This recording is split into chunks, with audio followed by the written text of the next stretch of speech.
जननायक जनता party द्वारा 8वां स्थापना दिवस जुलाना में आयोजित किया गया। इस मौके पर प्रदेश स्तरीय रैली का आयोजन किया गया, जिसमें पूरे प्रदेश के कोने कोने से भारी संख्या में लोग पहुंचे और दुष्यंत चौटाला को अपना समर्थन दिया। इस मौके पर दुष्यंत चौटाला ने भाषण देने की बजाय अपने दिल की बात रखी। दुष्यंत चौटाला जैसे ही संबोधन के लिए पहुंचे तो आया सीएम के नारे लगे और वर्करों का कहना था कि 2029 में दुष्यंत चौटाला को वह प्रदेश का मुख्यमंत्री देखना चाहते हैं और उसके लिए वह दिन रात कड़ी मेहनत करेंगे।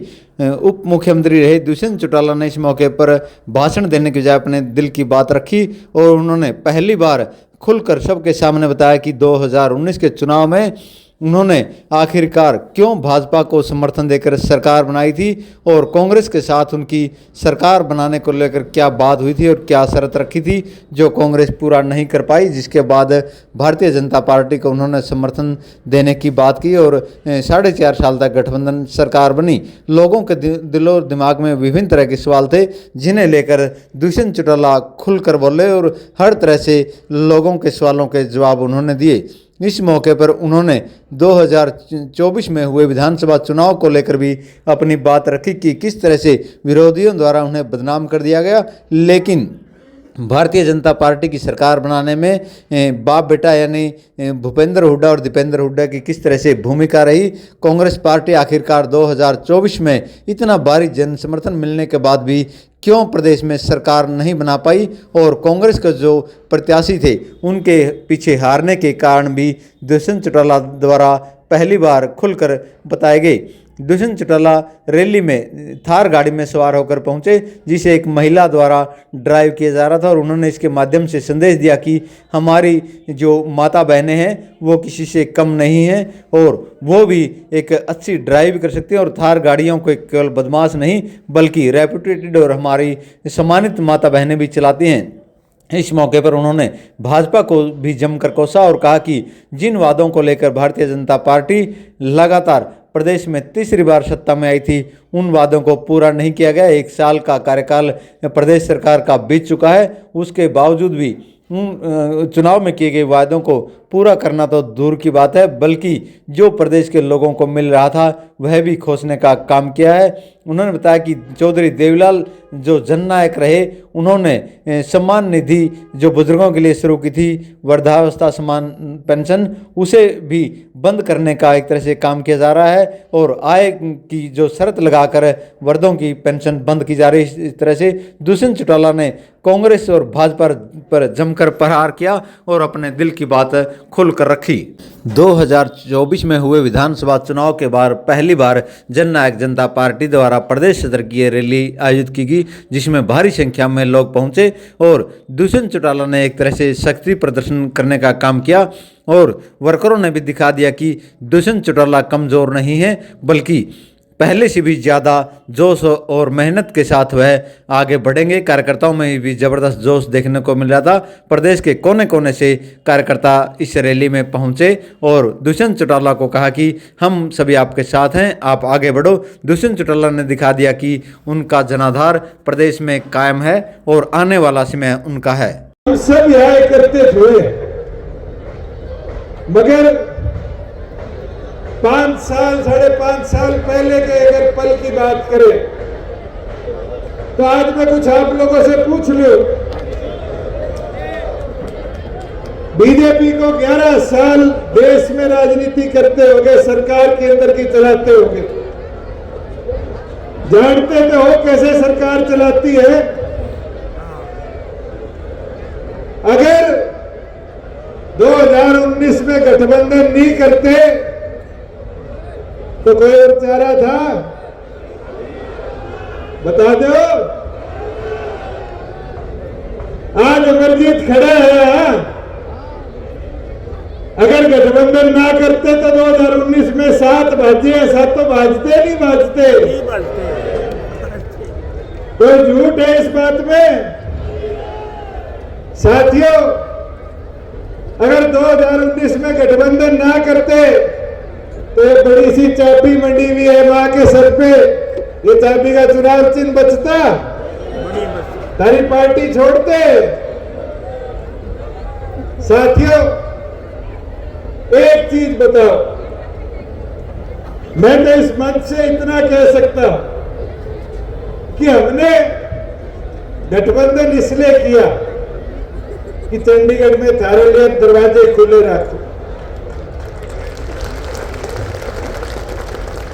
4.5 साल कभी चंडीगढ़ आए हो, ये दिक्कत तो नहीं झेलनी पड़ी कि दरवाजे बंद थे। चाहे मुलाकात हो पाई हो ना हो पाई हो, काम हुआ हो ना हुआ हो, मगर आपके लिए ठिकाना तो खोल के रखा हुआ था। आज कोई है थारी सुननिया?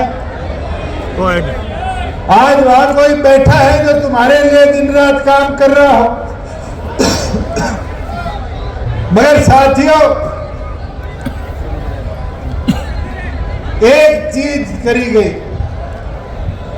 कि आपको बदनाम इतना कर दो कि आप कमजोर पड़ जाओ। मैं तो इतिहास के 2 पलों से सीखा हूं।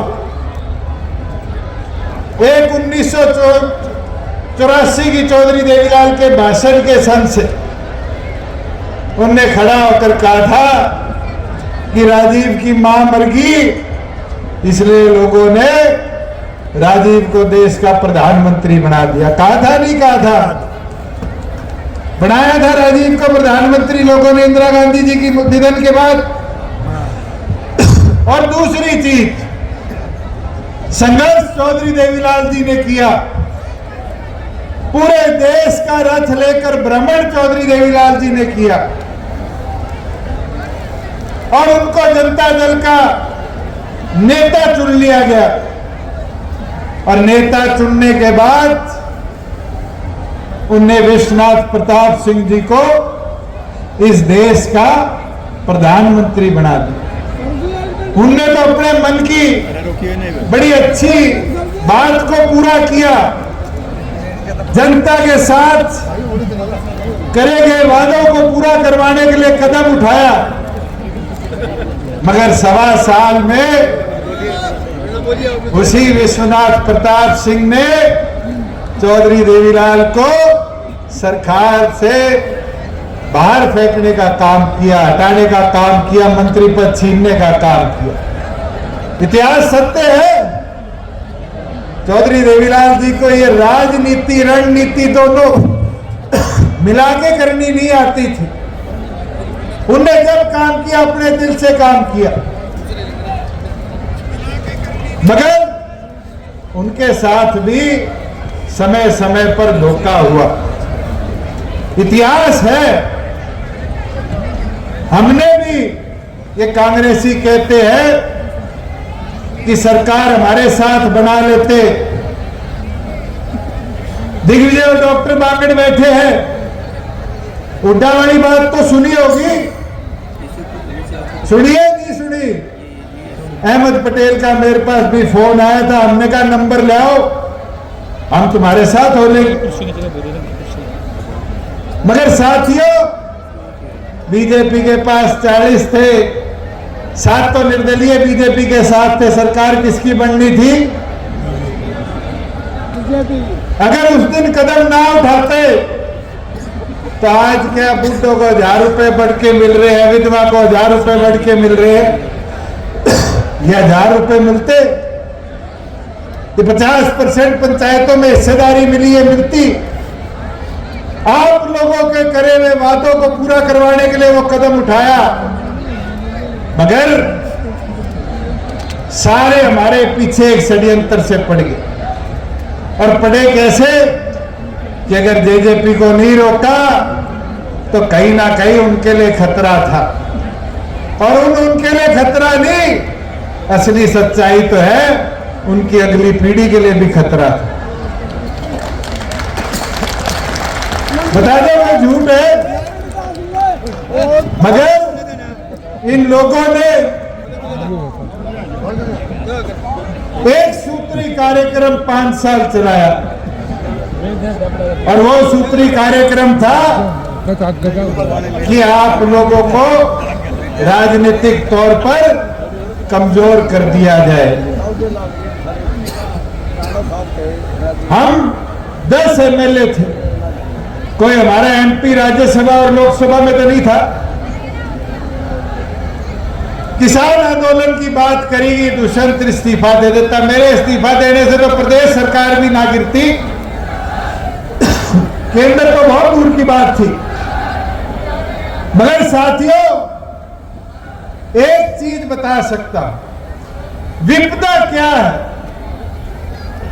जिन लोगों ने पार्लियामेंट में खड़े होकर इस बिल के लिए वोट दिए, वो भी हमारे पीछे पड़ गए।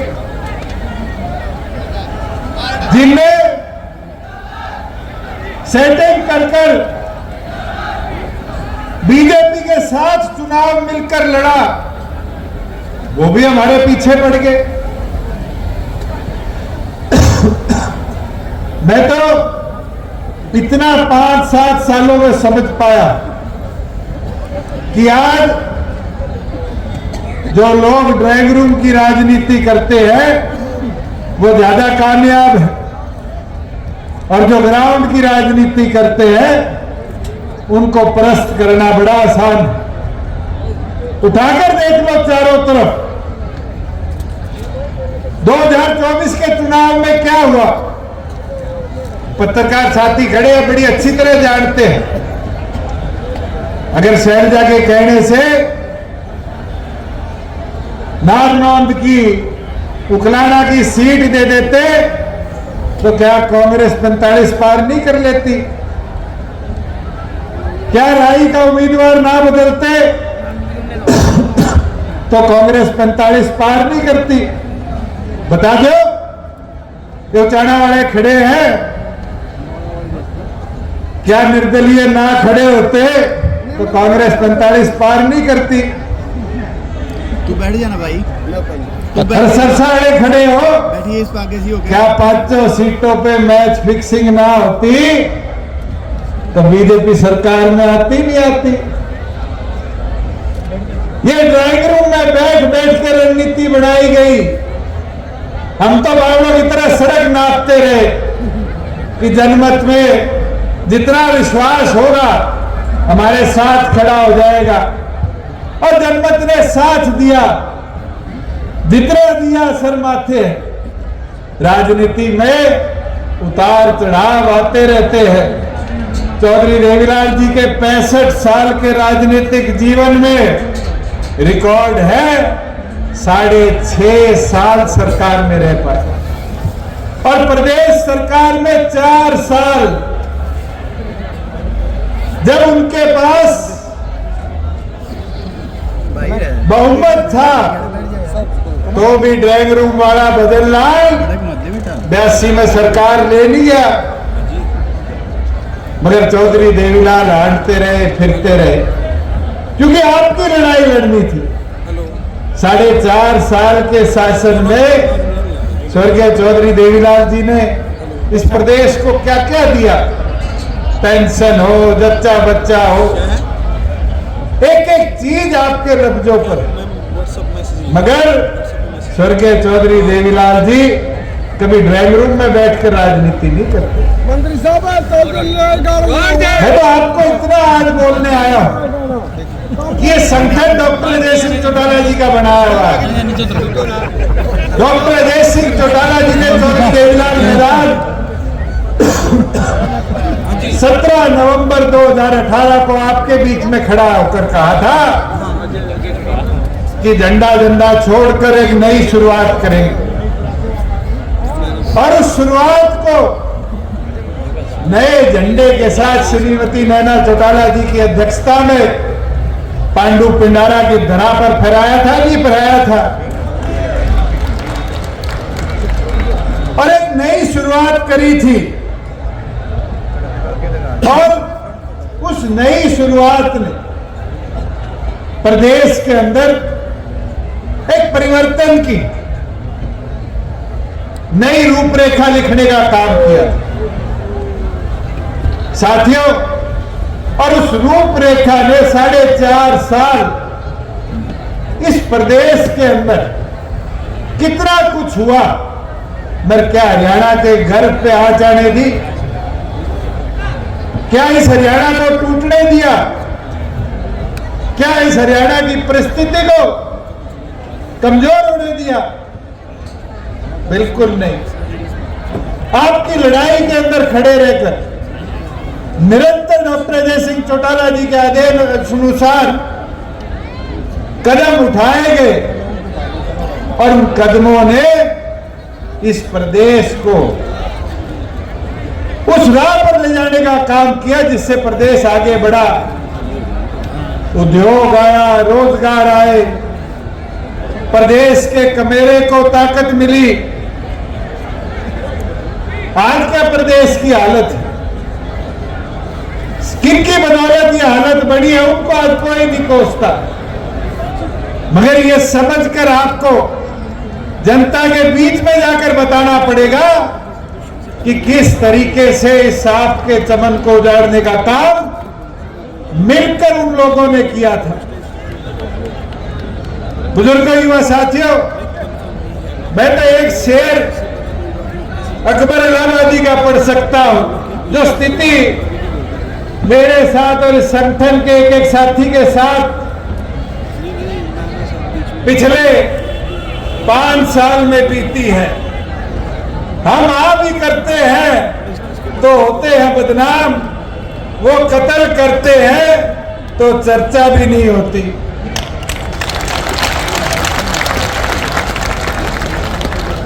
साथियों, प्रदेश के आज क्या स्थिति है अपराध की? आज चाहे अपराध के अंदर मर्डर हो, रेप हो, चाहे फिरौती हो, रंगदारी हो, लूट हो, डकैती हो, निरंतर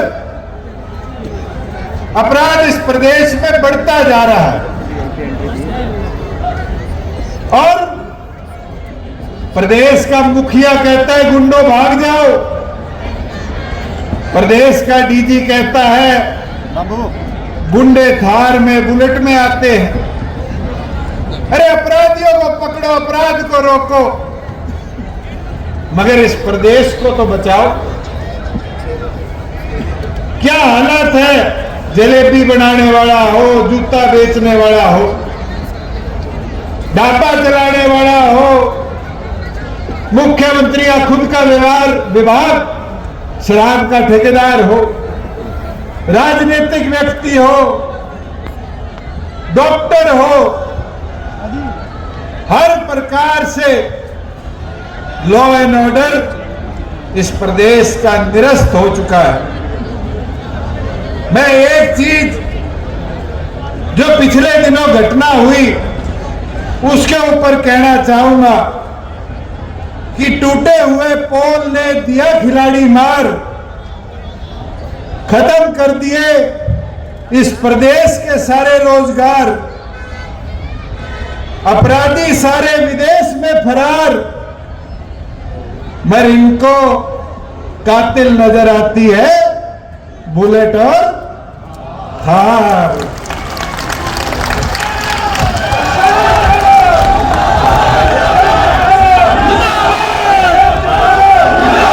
साथियों,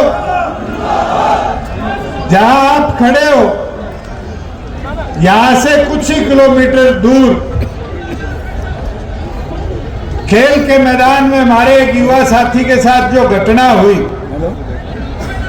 उसके बाद सरकार कहती है वो स्टेडियम खेल विभाग का नहीं था।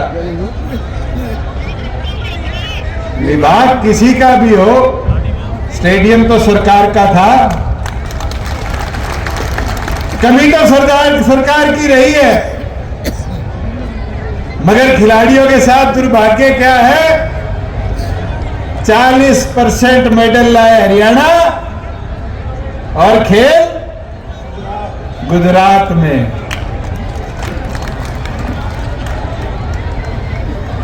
आज ऐसी स्थिति बन चुकी है, कॉमनवेल्थ गेम जैसे के लिए गुजरात चुना गया। औद्योगिक सब्सिडी रेडियो केंद्र सरकार ने तो गुजरात चुना गया। और अब तो हमारे मुख्यमंत्री की नकेल भी कहाँ है? कहाँ है? गुजरात। समझो इस चीज को साथियों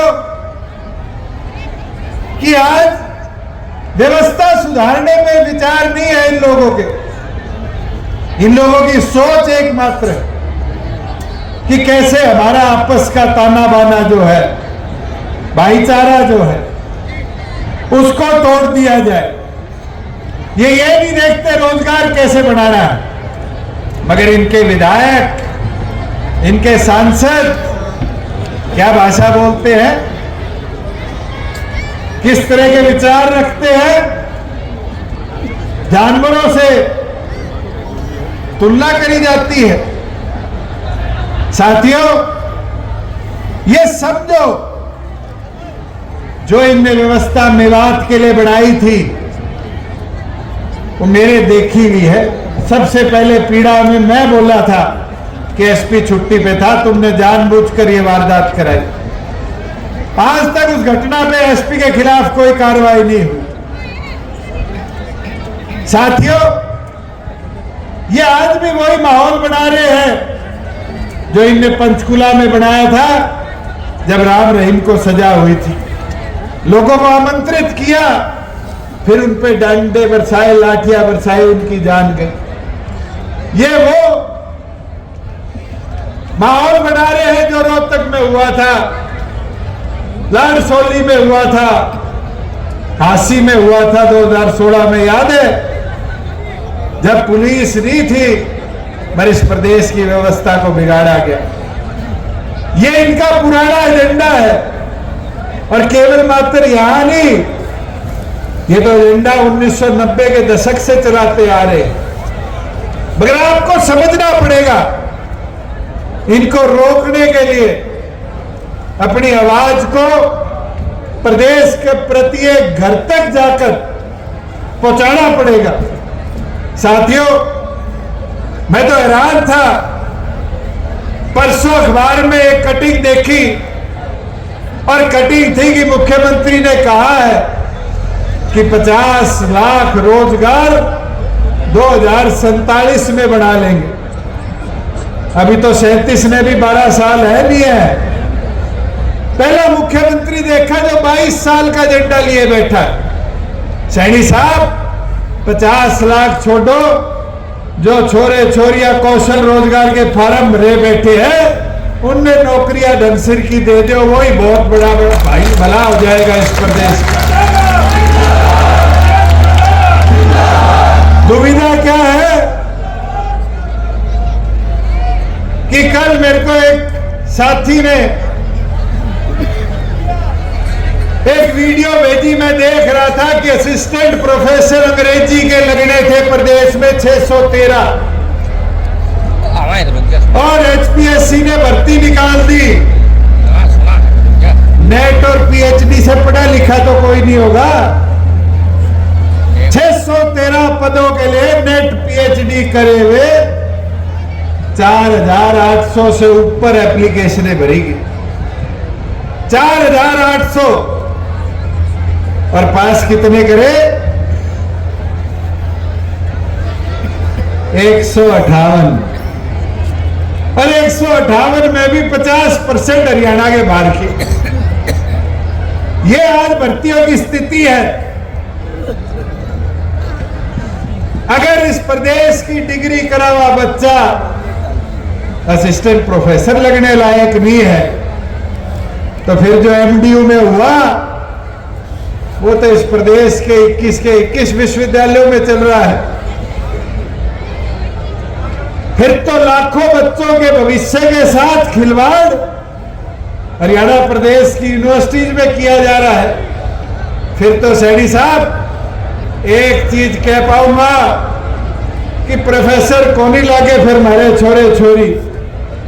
फिर तो उनके पास दो ही ऑप्शन रह गए, या तो पीएचडी नेट करे हुए ग्रुप डी की भर्ती के लिए फार्म भरेंगे, फिर ये पत्रकार साथी लिखेंगे कि 4 पीएन की पोस्ट के लिए 40 पीएचडी होल्डर, या फिर दूसरा ऑप्शन आप खुद बना रहे हो कि कि वो डोंकी रूट से विदेश में जाकर नौकरी ढूंढे।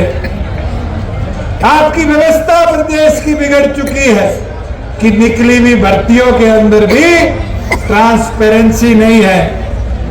साथियों, अगर शिक्षा के सबसे निचले स्तर की बात करें, एलिमेंट्री की, मैं तो आप सबसे कहना चाहूंगा, जाओगे गांव में, शहर में, अपने स्कूलों को देखने का काम करना। आज ये हालत है कि स्कूलों में टीचरों का काम मेरे के रह गया, इलेक्शन कमीशन का बीएलओ बनना। सच्चाई है नहीं है? पूरे दिन मास्टर मास्टरनी के काम करे, वोट बनाते फिर रहे, और फिर स्वीटी सोनिया आवे नहीं आवे वोटा में। बता दो सच्चाई है नहीं है? मैं तो इस मंच से अनुरोध करता हूं सैनी साहब से कि अगर एजुकेशन सिस्टम को सुधार नहीं सक पा रहे तो इस एजुकेशन डिपार्टमेंट को बंद कर इलेक्शन कमीशन डिपार्टमेंट को देने का काम कर दो, कि फिर ये जो वोटों की गड़बड़ियों की बात आ रही है, मास्टर मास्टरनियां ढंग से एक काम तो कर पाएंगे। साथियों, एक बड़ी दुविधा की चीज पिछले दिनों देखी, मंच पर डॉक्टर भीमराव अंबेडकर जी की हमने तस्वीर लगा रखी, और हमारे लिए सौभाग्य है कि जब चौधरी देवीलाल जी इस देश के उप प्रधानमंत्री थे, तब डॉक्टर बाबा भीमराव अंबेडकर जी को उन्हें मरणोपरांत भारत रत्न से सम्मानित करवाया गया। मगर नई चीज मनोहर लाल जी ढूंढ ले आए, मेरा निकित ढूंढ के ले आए। मोदी तो कह रहे हैं कि संविधान निर्माता संविधान दिवस पर डॉक्टर बाबा भीमराव अंबेडकर जी की जय, और मनोहर लाल जी के बोल रहे हैं अंबेडकर ने संविधान नहीं लिखा था। 10 साल रह लिया इस प्रदेश का मुख्यमंत्री, 10 बार अंबेडकर जयंती बनवाई थी, और केंद्र जाते ही इतनी जल्दी भूलने लग गया। साथियों, मैं आपको एक चीज बता देता हूं, प्रदेश का डाटा उठाकर देख लो, 21 यूनिवर्सिटी है, कोई 80 साथी इनने वाइस चांसलर लगा रखा। तो मैं बावड़ा था, 4 चेयरमैन थी, 4 80 साथियों को देकर सम्मान से विधानसभा से अप्रूव कराया था।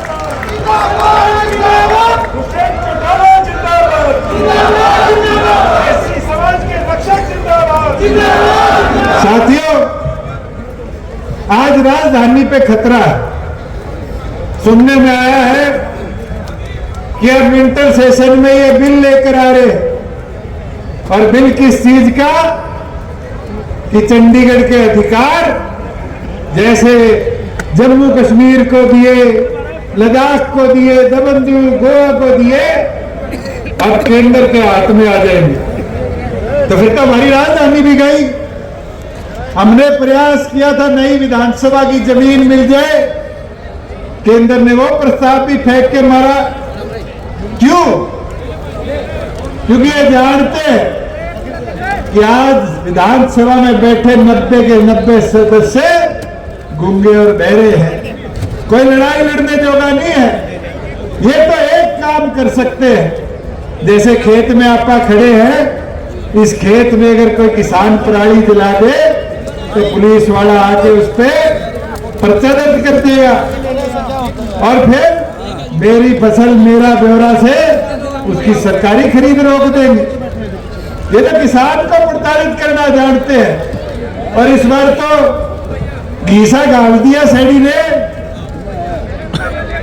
जीरी लेके गए थे सारे मंडी में। मैं पूछना चाहता हूं, 4.5 साल में थारी जीरी बिकी थी नहीं बिकी थी? ढंगता है। मैं इस बार कह रहा बिरान भी नहीं, इस बार तो किसान की रेरे माटी करी, जीरी 350 सस्ती, बाजरा 800 सस्ता। और आज चले जाओ हिसार में, फतेहाबाद सिरसा मंडी में नरमा ट्रालियों में पड़ा है, 1500 2000 सस्ते में भी खरीदने वाला नहीं। मगर आपकी आवाज उठाएगा कौन? जब विधानसभा के अंदर कोई बोलनिया नहीं होगा। मेरे साथ अमरजीत विधायक थारे दुलाने का तो था, जो हजारों एकड़ में पानी खड़ा होता था, अड़ अड़ के पाइपलाइन डलवा के आज फ्लड मुक्त करा गया, नहीं करा गया? 350 करोड़ रुपए मेयर से साइन कराए हुए हैं सड़कों के। पूरे दुलाना में सड़कें बढ़ा गया, नहीं बढ़ा गया? आज सारा हरियाणा यहां आया है, कोई आने में दिक्कत हुई हो? साथियों, हमारी बहन है और आप लोगों ने भी हाथ जिता दिया। मगर सोचो, 1 साल के अंदर कोई अमरजीत के बराबर का 1% काम भी करा पाई है हल्के में? मैं तो इतना आपको बोल सकता हूं, ताकत आपने देनी है, जिताओगे आप, डॉक्टर अजय सिंह चौटाला जी के कंधों को मजबूत करोगे आप, हम तो आपके साथ खड़े होकर लड़ते रहेंगे। विधानसभा में भेजोगे तो विधानसभा में आपकी लड़ाई लड़ेंगे, पार्लियामेंट में भेजोगे तो पार्लियामेंट में आपकी लड़ाई लड़ेंगे। मैं पार्लियामेंट में था, 14 और एमपी थे, कोई ट्रैक्टर लेके गया हो दूसरा, कोई खड़ा होकर हर रोज आपकी लड़ाई लड़ता हो। यह समझना पड़ेगा आपको कि आपकी लड़ाई कौन लड़ सकता है। मैं तो इतना जरूर बोलूंगा कि आज इस सरकार ने कमेरे को और कमजोर करना शुरू कर दिया। ये मेरी माताएं बहनें बैठी है, 2100 रुपए के योजना लेके आए, लाडो लक्ष्मी योजना। ना लाडो को लाभ मिला, ना लक्ष्मी को लाभ मिला, और फॉर्मेलिटी कर दी, इतनी ज्यादा बिजली का बिल ले आओ, 1 लाख से ज्यादा परिवार की आय ना हो। ये तो अखबार का डाटा है। इस लाडो लक्ष्मी योजना के चक्कर में 7000 विधवाओं की पेंशन काटने का काम इस सैनी सरकार ने किया। ये बुड्ढों से वादा किया 2 साल बाद 200 रुपए पेंशन बढ़ा देंगे 1 नवंबर से। आज तो 7 दिसंबर आनी, कोई 1 रुपया बढ़ के भी आया हो, जबकि लगभग 38,000 बूढ़ों की पेंशन काट दी। और इस परिवार पहचान पत्र ने जिस बीपीएल की सीमा को हमने 1,20,000 से बढ़ा के 1,80,000 किया था, आज उस बीपीएल कार्ड की श्रेणी में से 6,84,000 बीपीएल कार्डों के भी कार्ड काटने का काम इस सरकार ने किया है। साथियों, मैं तो इतना बोल सकता हूं कि ये लड़ाई आपकी है। आप लोगों ने इस लड़ाई को लड़ना है। साथियों, एक विनती निवेदन मेरा, पार्टी आप लोगों की, संघर्ष आप लोगों ने करना है। मगर जैसे आज काम किया, मैं 22 के 22 जिला अध्यक्ष बैठे हैं मंच पर, प्रभारी बैठे हैं, हल्कों के जिलों के प्रभारी बैठे हैं, प्रधान बैठे। एक बार इनके लिए जोरदार तालियां बजाएं। इन सब की मेहनत थी,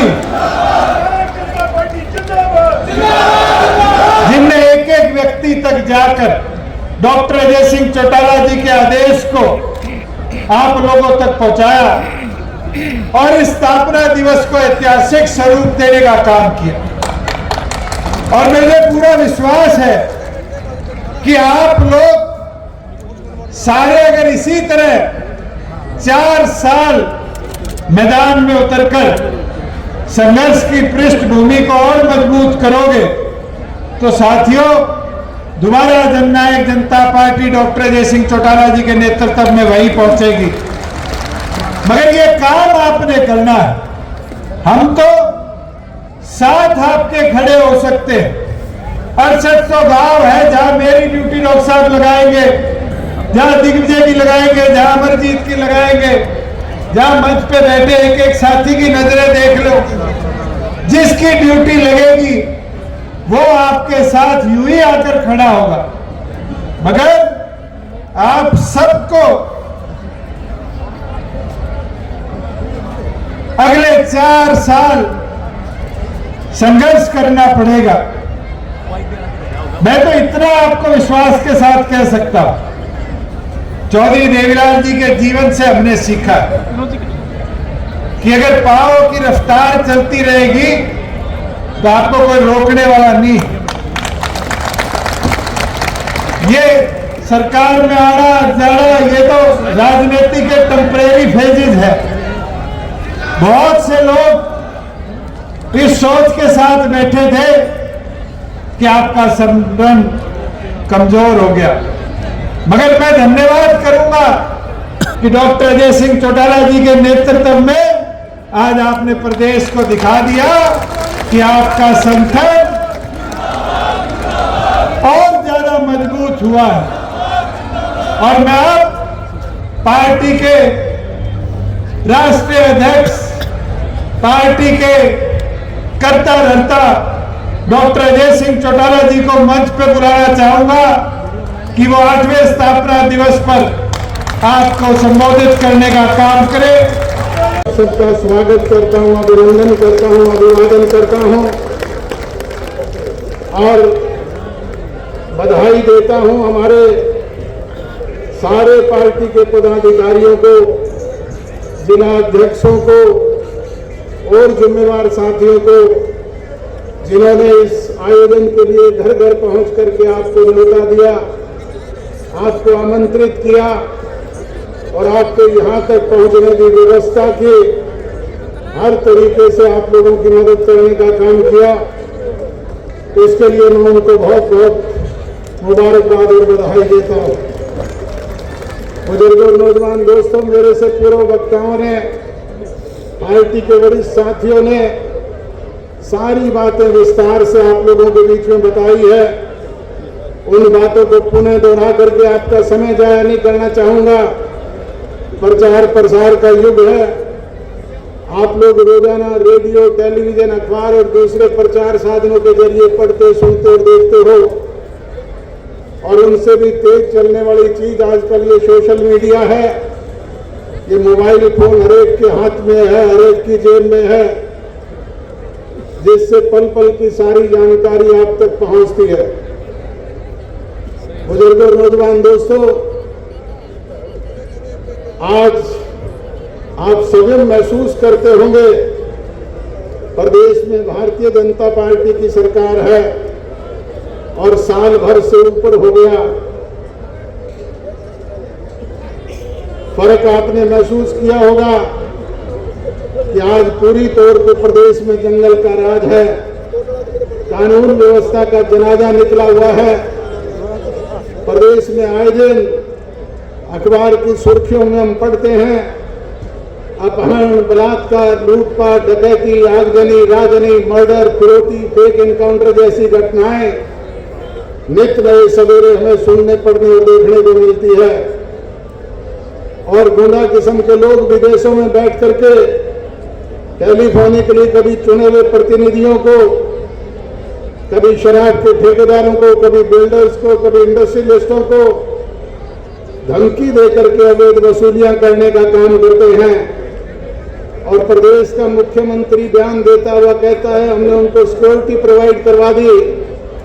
अरे भाई, उनको तो एक एक गनमैन दे दिए होंगे, परंतु इस आम जनता की कोई सुरक्षा की गारंटी है क्या? आज हरियाणा प्रदेश में कोई अपने आप को सुरक्षित महसूस करता हो तो बताओ। बुजुर्गों और नौजवान दोस्तों, प्रदेश का जन जन, चाहे वो किसान है, मजदूर है, कर्मचारी है, व्यापारी है, छात्र है, शिक्षक है, हर वर्ग के लोग दुखी और परेशान है। किसान ने जिसने कड़ी मेहनत करके 6 महीने में अपनी जेब से पैसा खर्च करके अपनी फसलें पकाई थी, कटी पकाई फसलों को ज्यादा बरसात होने की वजह से फसलें खराब हो गई। प्रदेश के मुख्यमंत्री और इसके सहयोगियों ने कहा था हम इसकी भरपाई करेंगे, आंसू पोंछने का काम करेंगे, इनको मुआवजा देंगे। बुजुर्गों और नौजवान दोस्तों, आज भी लाखों एकड़ जमीन ऐसी है जिसमें पानी भरा है। ये फसल तो बुआई हुई नहीं, अगली की भी उम्मीद नहीं है। ये हालात आज हरियाणा प्रदेश के हैं और जहां कहीं बुआई हो गई वहां अब तक भी गिरदावरी नहीं हुई है। एक नया पैसा भी अगर किसी को मुआवजे का मिला हो तो बताओ। किसी का ट्यूबवेल खराब हो गया होगा, किसी का मकान गिर गया, किसी का फसलें खराब हो गई, एक नया पैसा देने का काम भी हरियाणा प्रदेश की सरकार ने नहीं किया। बुजुर्गों और नौजवान दोस्तों, थोड़े दिन पहले इस देश के प्रधानमंत्री कुरुक्षेत्र आए थे। एक साल के सरकार के गुणगान गा करके गए।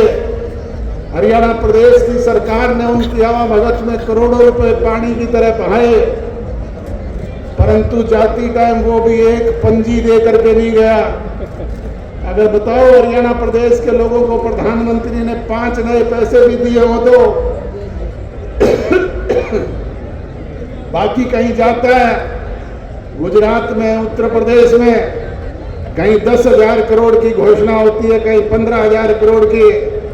हमारे यहाँ तो 5 नए पैसे देने का काम भी नहीं किया। इस प्रदेश को लूटने का काम तो ये लोग कर रहे हैं, कहीं खनन माफिया के जरिए, कहीं पैडी के घोटाले के जरिए, तो कहीं कोई और दूसरे स्कैंडल करके आज प्रदेश को दोनों हाथों से लूट करके अपने घर भरने का काम कर रहे हैं। और प्रदेश में जो आज मुख्य विपक्षी पार्टी है कांग्रेस पार्टी, जिसका काम है कि वो प्राथमिकता से सरकार की इन जन विरोधी नीतियों को उजागर करे, लोगों के सामने लेकर के आए। पीछे विधानसभा का सेशन हुआ 3 दिन, ताली बजा करके वैसे ही खराब कर दिया। कोई जरूरी इशू पे बात करने का काम नहीं किया। आज भी जगह जगह प्रदर्शन करते हुए घूमते हैं, वोट चोरी की बात करते हैं। अरे भाई, ये वोट चोर किसने सिखाई थी? ये वोट चोरी करने का काम तो कांग्रेस ने सदैव ने किया था, जिसने हमारे राई के विधायक के वोट चोरे, जिसने गडोंडा के विधायक के वोट चोरे, जिसने राज्यसभा के हमारे सांसद के वोट तोड़ने का काम किया। ये तो चोरी करते थे, अब इन बीजेपी वालों के दाव लग गया, अब ये डाके मारने लग गए। बुजुर्गों और नौजवान दोस्तों, चोर चोर मौसेरे भाई दोनों आपस में मिली भगत करके सरकार चलाने का काम कर रहे हैं। मुझे कहते हुए कतई कोई बहुत शक नहीं है, आज जो भारतीय जनता पार्टी की सरकार प्रदेश में है वो तो 100% कांग्रेस की बनाई हुई सरकार है। हरियाणा प्रदेश का जन जन चुनाव से पहले ये कहा करता था कांग्रेस 65 सीटें जीत करके प्रदेश में सरकार बनाने का काम करेगी, परंतु भूपेंद्र हुड्डा जी ने सव्यम ने अपने बागी उम्मीदवार जगह जगह खड़े करके कांग्रेस के उम्मीदवारों को हराने का काम किया और भारतीय जनता पार्टी की बैकडोर से मदद करके इनकी सरकार बनवाने का काम किया। तो आज कांग्रेस की लोग हमारे को बी टीम बताते हैं, भारतीय जनता पार्टी की बी टीम तो ये है जो सदैव इनके सरकार बनाने में मुख्य भागीदार हैं। बुजुर्गों और नौजवान दोस्तों, जरूरत है इन बातों को समझने की, जरूरत है ऐसे लोगों को चलता करके बदलाव लाने की। बदलाव कौन लोग लेकर के आएंगे? बदलाव हम लोगों को लेकर के आना पड़ेगा और उसके लिए संगठित होना पड़ेगा। संगठित होकर के अपनी ताकत को प्रदर्शित करना पड़ेगा। जिस तरीके से आज आपने अपनी ताकत को प्रदर्शित किया है, इसी तरीके से चुनाव जब आए तब इसे वोट में तब्दील करके इन लोगों को जनता करने का काम करें और प्रदेश में अपनी मनचाही सरकार बनाने का काम करें। मैं तो यही कहने के लिए आप लोगों के बीच में हाजिर हुआ था। आप लोग आए, उन्हें एक बार आप सब लोगों का आभार व्यक्त करता हूं, धन्यवाद व्यक्त करता हूं, अभिनंदन करता हूं, स्वागत करता हूं। और जिन साथियों ने इस रैली के लिए अथक प्रयास किया, कड़ी मेहनत की, उनको पुनः एक बार बधाई देता हूं।